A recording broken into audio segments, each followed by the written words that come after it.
Drop it.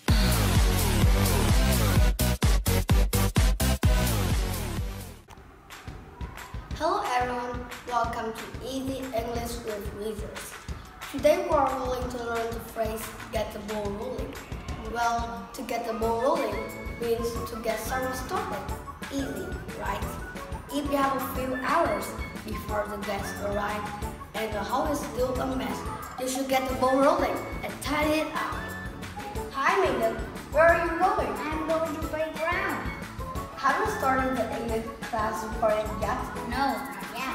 I need to ask the teacher a few more questions first. You better get the ball rolling. The project is due next week. Don't worry about me. I get it done. So guys, please remember that get the ball rolling. Start doing something in a meeting. If no one picks up, you can get the ball rolling by presenting your ideas. Thank you for tuning into Easy English with Wizards. Goodbye.